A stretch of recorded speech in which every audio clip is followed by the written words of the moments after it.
It was Christmas Eve when my mother's voice sliced through the doorway. "Don't come back here ever again." Her words hit harder than the icy wind behind me. The porch light flickered, casting her shadow across the snow like a warning. My father stood silent, arms crossed, eyes cold. I didn't plead. I didn't cry. The snow soaked through my boots as I stepped off that porch, every flake whispering that something inside me had just frozen for good. That night, I walked away, and 5 years later, they wished they hadn't said it. I grew up in Seattle in a house where appearances mattered more than warmth. My mother, Marlene, believed that reputation was a kind of religion. Every morning, she'd glide through the kitchen in heels, lipstick perfect, reminding me that a Moore woman should always be presentable. My father, Thomas, said little, but followed her rules like scripture. He measured respect in obedience and silence. And then there was Cassandra, my older sister, the kind of daughter they built their world around. Perfect GPA, perfect fiancé, perfect smile. At Sunday brunches, our relatives would gather around the dining table like spectators at a performance. Mom would pour coffee, laugh loudly, and say, "Cass just got promoted again. Partner track already." Everyone clapped. Then she'd turn to me. "Levana's still finding her path," she'd add, smiling thinly as if it were an act of mercy. I'd feel my face flush, pretending to sip from an empty cup. Back then, I tried so hard to be the peacekeeper. I'd help set the table, run errands, stay quiet when Cassandra interrupted me mid-sentence. I thought maybe if I gave more, they'd love me more. But love in that house had conditions, degrees, titles, and the right kind of company. I was 20 when I met Dylan Reese. It was late spring, the air still cold from Seattle rain. I'd stopped by a corner auto shop because my old Honda refused to start again. Dylan came out wiping his hands on a rag, his hair messy, smile easy. "Battery's dead," he said, tapping the hood, "but I can fix her up." He didn't talk down to me, he didn't judge. When he asked if I wanted coffee afterward, I said yes without thinking. We sat in his pickup truck outside a small diner, steam fogging the windows. He told me about growing up without much but working hard for everything. I told him about my family, how nothing I did ever seemed enough. He just nodded and said, "Maybe they're looking at the wrong things." That night, for the first time in years, I laughed freely. Weeks turned into months. I started visiting the garage after work, bringing sandwiches, learning to change tires just to stay longer. Dylan's world was loud, messy, and real, nothing like the polished quiet of my parents' home. I liked it. I liked him. But I also knew what my parents would think. When I finally told Mom, she stared at me like I'd confessed a crime. "A mechanic, Levana, really?" Her voice dripped with disbelief. "You went to college. You could be with someone who wears a suit, not grease." Dad didn't say much. He just folded his newspaper tighter. Cassandra tried to smooth it over with her usual calm tone. "They just want what's best for you," she whispered later, but her eyes said she agreed with them. From then on, every dinner became an interrogation. "Does he even have health insurance?" Mom would ask between bites. "What's his plan for the future?" Dad added. I wanted to shout that Dylan was kind, that he worked harder than anyone I knew, but I didn't. I kept eating, kept shrinking. The tension built slowly, like rain filling a gutter until it overflows. I started staying out later, using overtime as an excuse. Mom began calling at night, leaving voicemails laced with guilt. "You're breaking your father's heart." But when I'd finally come home, the house would be silent, lights off, except for the faint glow from their bedroom window. Sometimes I'd stand at the foot of the stairs, listening to them talk about me like I wasn't there. "She's drifting," Mom would sigh. "That boy will ruin her." Dad would grunt and I'd hear the clink of his glass on the nightstand. I'd go to my room, stare at the ceiling, and wonder if they'd ever see me beyond their disappointment. That winter, Seattle felt colder than usual, and not just because of the weather. I could sense something breaking in our family, the kind of crack that doesn't heal once it's there. I just didn't know the night it would finally shatter was closer than I thought. Every family dinner became a stage play, where Cassandra shone under the spotlight, and I was the forgotten understudy. Mom would beam at her across the table. "Cass, tell them about the new case you're handling," she'd say, ignoring the fact that I just mentioned getting a commendation at work. Cassandra would smile politely, brushing a strand of hair behind her ear, and launch into details about her client meetings downtown. Dad nodded along, pride softening his face. Then he'd glance at me. "You should take notes, Levana. That's what ambition looks like." It wasn't the words that hurt the most, it was how natural they sounded coming from him. I tried to keep my distance, but family has a way of dragging you back into the fire. Mom would still invite me over, saying she missed me, but every visit felt like walking into a courtroom. The walls carried judgment. Even the family photos seemed to glare. Once, when I arrived wearing jeans after a long day at the shop, Mom frowned. "You used to dress so nicely," she said. "What happened?" Cassandra's fiancé, a surgeon named Richard, chuckled softly, pretending not to hear. They all thought Dylan was a phase, some misguided rebellion that would fade once I came to my senses. But Dylan made me feel alive in ways that House never could. He didn't care about pedigrees or bank accounts. We'd drive out to the Sound after dark park by the water and talk about opening his own garage one day. He believed in small steps and honest work. You don't need their approval, he told me once. You just need to breathe. But the more time I spent with him, the harsher the contrast became. Cassandra's engagement party sealed it. The ballroom was dripping in white roses and chandeliers, her picture-perfect life on display. Mom cornered me near the dessert table, her voice sharp under the music. "You should think about your future," she said. "Your sister is marrying stability. You're playing house with a man who changes tires." The words cut deep. I excused myself, stepping outside for air. Rain mixed with tears I refused to acknowledge. Dylan followed, placing his jacket over my shoulders. "Let it go," he whispered. But how could I? I could feel my mother's gaze through the glass doors, cold and certain. After that night, I stopped trying to fix what was broken. Calls from home went unanswered. I poured my energy into helping Dylan's dream, drawing up spreadsheets, saving every spare dollar. For a while, it felt like we were building something real, something that could prove them wrong. Then the comments started slipping through Cassandra's polite smile. I heard Dylan still renting. "Isn't he a bit stuck?" She didn't mean to be cruel, but the pity in her tone said everything. I realized then that in my family's eyes, success was a costume you wore, not a life you built. By the time Christmas approached, I barely recognized myself in their stories. To them, I'd become the cautionary tale, the one who traded her future for love. I told myself it didn't matter, but it did. Every word, every look, every silence, they stacked up brick by brick until the night the whole structure came crashing down. It happened on Christmas Eve. The air outside was sharp enough to sting, and inside the house glowed with the same perfection it always had. Garland wrapped tight around the staircase, crystal dishes gleaming on the table. I hadn't planned to come, but Cassandra begged me. "Just dinner," she said. "Mom's calmer now." I believed her. Dylan dropped me off at the curb, kissed my forehead, and promised to wait in the car. I stepped inside, brushing snow from my coat. Mom barely looked up from arranging the silverware. "You're late," she said, her voice cool. Dad stood by the fire drink in hand, eyes fixed on the news. Cassandra gave me a tight smile that didn't reach her eyes. Dinner was quiet at first. Roast turkey, cranberry sauce, and tension so thick you could carve it. Mom finally broke the silence. So she began still with the mechanic. I nodded. She set down her fork with a soft clang. "Levana, you're wasting your life." I tried to stay calm. "He's starting his own business. We're doing fine." Mom laughed short and sharp. "Fine. Is that what you want for yourself?" Fine, Dad added without looking at me. "You could have been like your sister." I stared at my plate, the mashed potatoes blurring as my throat tightened. Cassandra murmured, "Mom, maybe we should." But Mom cut her off. "No, she needs to hear this. You're embarrassing this family, Levana, living with that man, letting people talk." Something in me snapped. "At least he's honest," I said quietly. "He never pretends to love me for show." The room froze. Mom's face went pale, then hard. She stood up slowly, her napkin falling to the floor. "If you walk out with him tonight," she said, voice shaking with fury, "don't come back here ever again."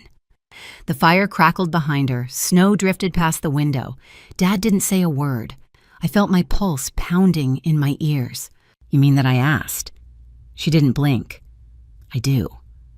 I looked at Cassandra, hoping for something, a word, a hand, anything, but she just lowered her eyes. I grabbed my bag from the hall, my fingers trembling. Then I guess this is goodbye. When I opened the door, the cold hit like a slap. I stood there shivering as the snow fell, each flake melting on my skin and disappearing before it reached the ground. Behind me, the door shut with a click that sounded like a lifetime ending. That night, I walked away. The first few weeks after that night blurred together: gray mornings, cheap motel rooms, the smell of damp carpet, and coffee gone cold. I remember sitting on the bed, clutching my phone, debating whether to call home. I dialed once. My mother answered, her tone clipped distant. "You made your choice," she said, and hung up before I could respond. That was the last time I heard her voice for years.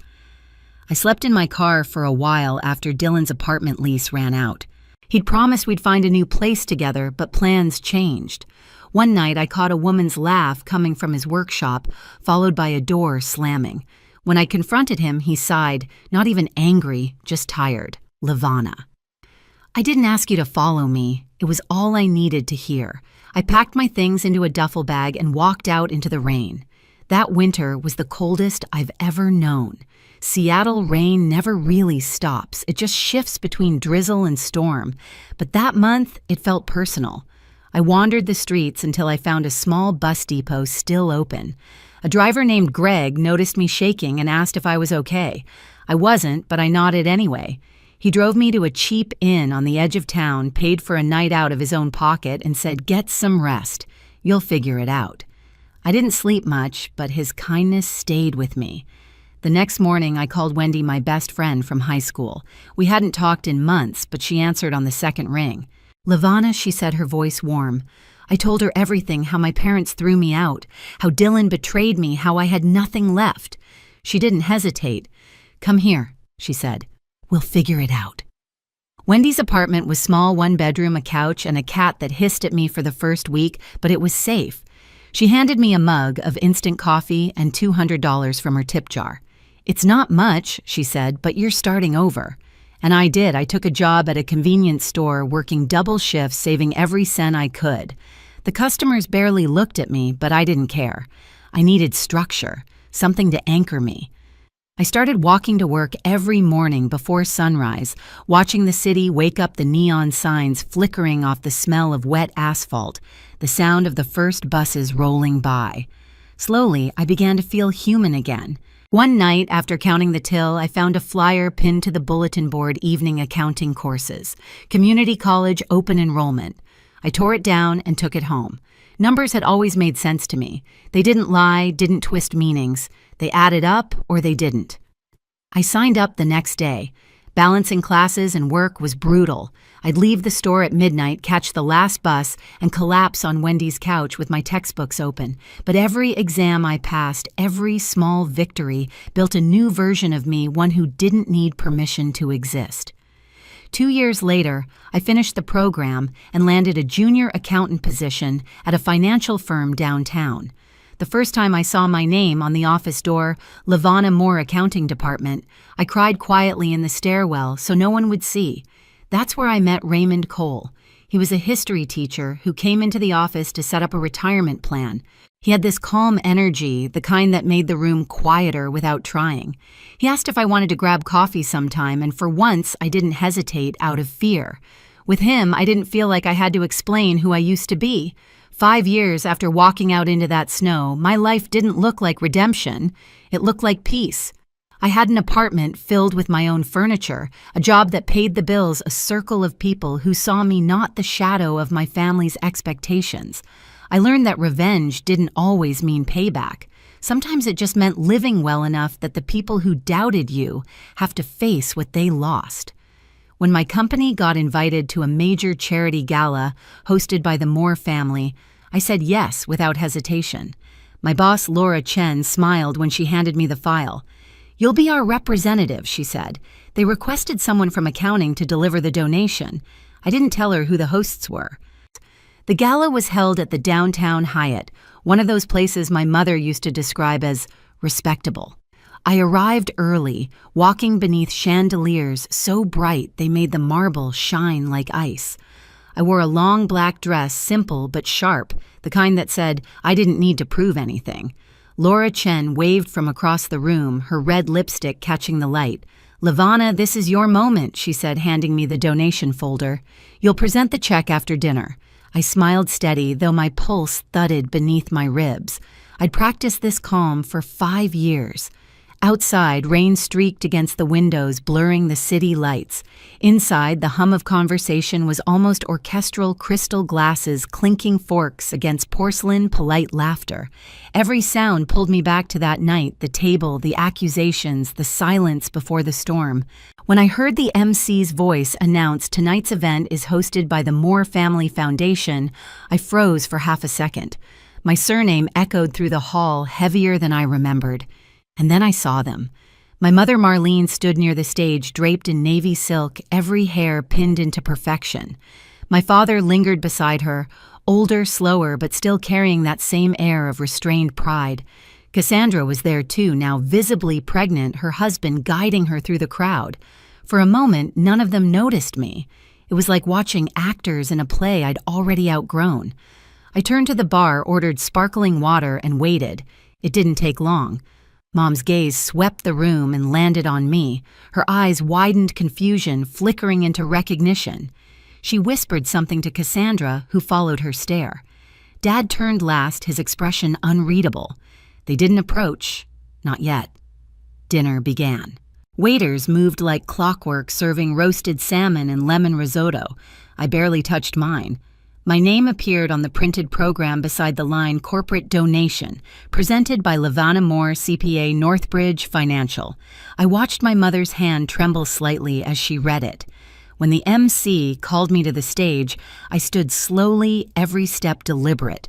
My heels clicked against the polished floor, the same rhythm as that night's footsteps on snow.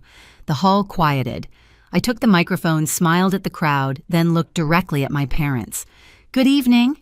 I began, my voice steady, echoing softly through the speakers. "It's an honor to represent Northbridge Financial tonight.